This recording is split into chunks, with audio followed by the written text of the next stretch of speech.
నేను మీ డాక్టర్ శరత్ బాబు నీలగిరి, sports medicine specialist. ఈరోజు భుజం చుట్టూ ఉండే కండరాలు అంటే రొటేటర్ కఫ్ మజిల్స్ గురించి తెలుసుకుందాం. రొటేటర్ కఫ్ మజిల్స్ అనేవి 4 కండరాలు కలిసి ఒక కఫ్ లాగా ఫామ్ అయి మన భుజం పైన ముందు నుండి వెనుక వరకు అటాచ్ అవుతాయి అన్నమాట.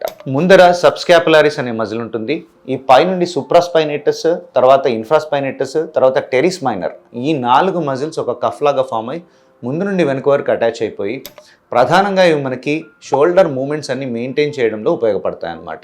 మనకి ఎప్పుడైనా షోల్డర్ మూమెంట్ రిస్ట్రిక్షన్ పెరుగుతూ ఉంది, చెయ్యి పైకెత్తడానికి ఇబ్బంది పెరుగుతుందంటే ఈ రొటేటర్ కఫ్ మజిల్స్లో టేర్ ఉందా లేదా రూల్ అవుట్ చేసుకోవాలి. ఎప్పుడైతే ఈ టేర్స్ని నెగ్లెక్ట్ చేస్తామో, నొప్పి అలాగే భరిస్తూ ఉంటామో, షోల్డర్ అనేది అడేసివ్ క్యాప్సులిటీస్ ఆర్ ఫ్రోజన్ షోల్డర్ లాగా కన్వర్ట్ అయ్యే అవకాశం ఉంటుంది. మూమెంట్స్ రిస్ట్రిక్ట్ అయిపోవడం అనేది నొప్పి వల్ల స్టార్ట్ అవుతుంది అనమాట. సో ప్రాపర్గా ఈ రొటేటర్ కఫ్ మజిల్స్లో టేర్ ఉందా లేదా ఎవాల్యుయేట్ చేసుకుంటే తొందరగా రికవర్ అవ్వడానికి అవకాశం ఉంటుంది.